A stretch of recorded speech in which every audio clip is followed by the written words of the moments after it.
I think it's time for me to stop torturing myself about things that aren't happening this red hot minute, and just start appreciating the great life that I do have and the wonderful things that I am uncovering and discovering about myself. And I really like being alive at this time. This is a fun time to be alive. It's fun to know the concept of law of attraction. It's fun to know about my emotional relationship to it. I like knowing that the true presence of who I am is a really good feeling being. And it also is satisfying to me to realize that anytime I don't feel confidence, that I'm feeling doubt in myself, that what that means for sure is that I'm thinking a thought that my inner being doesn't think. So when I'm thinking I don't have confidence, my inner being's not going there with me, which must mean I have confidence, I'm just not letting in. I love it that my inner being hangs in there tough and sure and true to who I am. And I love the idea of me working my way little by little into more presence of how my inner being feels. And that's what confidence is. That's what the feeling of confidence is. It's that all-knowingness, not necessarily that I have all the answers right now this red hot minute. That's the discussion we had earlier, because you don't want all the answers this red hot minute. It would be a minefield to try to explore. I don't have to have all the answers this red hot minute, just the one that applies to what I'm doing right now. And I know that my inner being will feed it to me. I know that I'll just rendezvous with it. So next logical step, next logical step. I'm so proud of how I'm doing. I'm so pleased. I'm so full of zest for life. I'm so eager about moving on. I love knowing who I really am and what my inner being really feels. And I don't think it's such a bad thing to know what my inner being feels by me knowing its opposite. That's not a bad thing. That's a good thing. When I feel rotten, that means my inner being feels great. That's worth something, don't you think? Mm-hmm. In fact, the rottener I feel is a greater indication of how good my inner being feels. Isn't that good to know? Inner being, it's disgusting that you feel that good. Because if you didn't feel that good, I couldn't feel this bad. You need to adjust something. And inner being just stands and smiles, waiting for you to join the confidence and the knowledge. Confidence comes with knowledge. Knowledge comes with presence of source within you. Yes. And the confidence, I think I might have chosen the wrong word, but that's all accurate and very good. No, you didn't. That's a perfect word. For me, it's self-criticism. It's like they're not allowing where I am now. Like, it feels like my desire is so strong that where I am now compared to where I want to be. Feels that my desire is too strong. Let's go back there. I've got such a strongly focused, I have a strong desire that I'm on the flip side of, and I can't get there from there. In other words, my desire is so strong, but I'm not practiced in the other end of it. So every time you say that, you've been saying that a lot. I have a really, really, really strong desire. I have big goals. I have big expectations of myself and of life and of the government and of the economists. I have big expectations, and they and myself are letting us all down. In other words, and we say, go general, go general. It keeps working out. The earth keeps spinning. The sun comes up every morning. The plants keep growing. The water keeps flowing. My heart pumps all through the night without my attention to it. Things are working well. I have big desires, but I have in time the ability to achieve all of them. It's just one step at a time. I don't have to go faster than I can go. When Esther was growing up, she lived in a very small town. There were 721 people.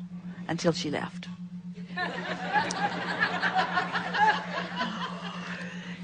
And she walked everywhere because it was small and the family car was not available to her. And she remembers the feeling of needing to go faster and not being able to. In other words, you can only walk so fast. In other words, she just wanted to teleport herself there. In other words, that feeling of impatience, of not being able to cover a distance any faster.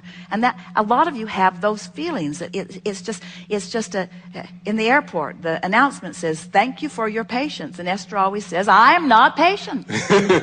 Don't thank me for patience. In other words, we don't want you to acquiesce. We don't want you to give in to that feeling of not enough momentum. And so when you say I have big goals, add to that, I have big goals which, like everybody's big goals, are unachievable all at once.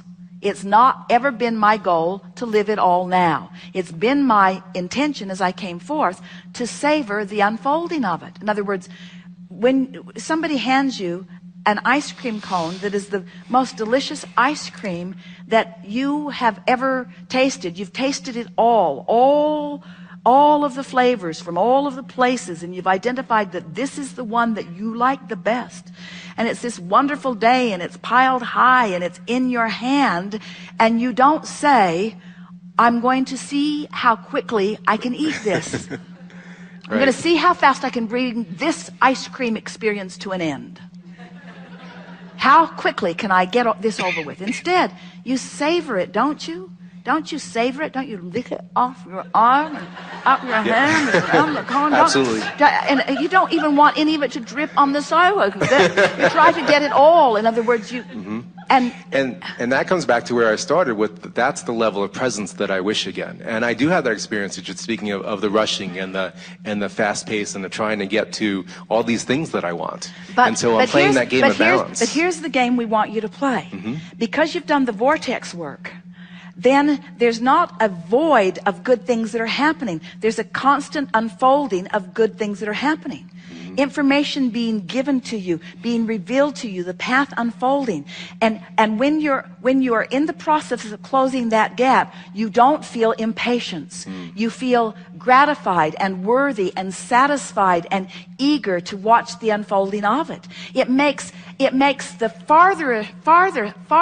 farness from where you want to be even more delicious, because the journey is satisfying every step of the way. It doesn't matter how far you are from where you want to be, as long as you're moving in the direction of it, there's satisfaction, you see. And most people keep thinking that the satisfaction only comes when you get there. That's flawed. That satisfaction lasts that long.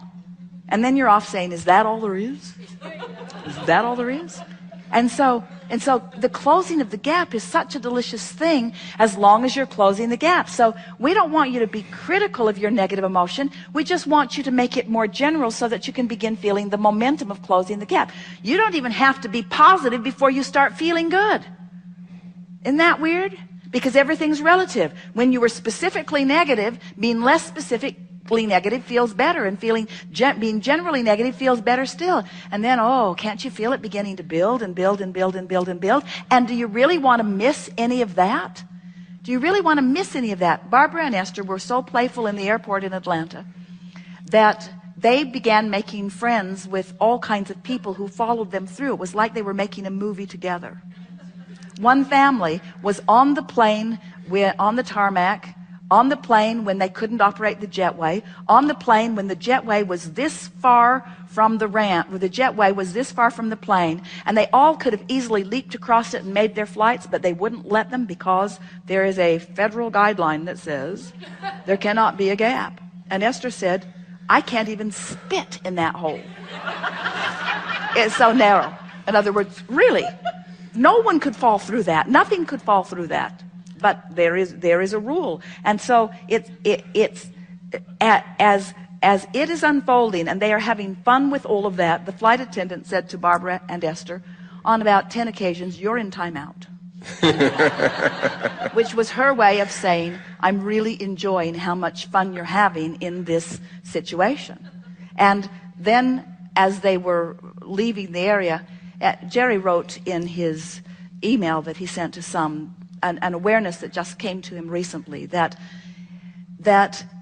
if you will allow it, that all kinds of angelic people will rendezvous with you when you're ready to let it be. That as you share this planet with so many others, that if you will let yourself be in a place of receiving them, that every single one of them has the potential of exerting angelic influence into your experience, of uplifting you. Every single one of them, 100% of them, has the ability if you're in the right place, you see. And so Barbara and Esther were standing there having this playful thought, and Esther thought about that and was speaking it to Barbara. And then this woman wearing the red coat who had been putting them on timeout because she was making the gate announcements that there was a delay, but people were coming who hadn't heard it, and so they would go up, and then she would beat up on them. And so Barbara and Esther were trying to save people the trouble of being beat up on. So they were trying to inform people as they arrived about what was happening. And then they would laugh about it. And then the people usually would say, well, I need to go ask anyway. And Esther would say, well, then go, let them beat up on you. But we're telling you what's going on. And then the woman would hear and she would say, you are in timeout, you are in timeout.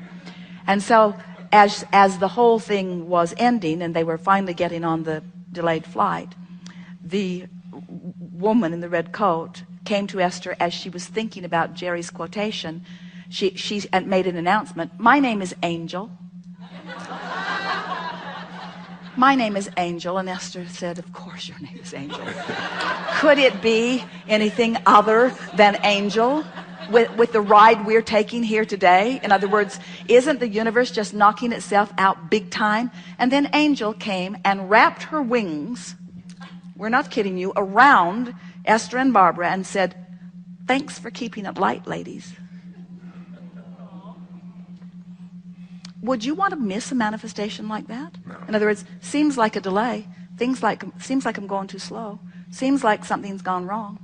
When really what's happened is the universe has orchestrated for you an opportunity to savor life in detail. Because where are you going anyway? Where are you going? Where are you going? Where are you going? You want to go stand in a line at Disneyland? Where are you going? Where are you going? Isn't this why you're here anyway? Aren't you here for these interactions? Aren't you here for this co-creation? Aren't you here for these goosebump moments? Aren't you here? Aren't you here to savor life with other savors of life? Isn't that what it's all about? Yes, indeed. Present in the moment. Yes, thank you so much. Love you very much.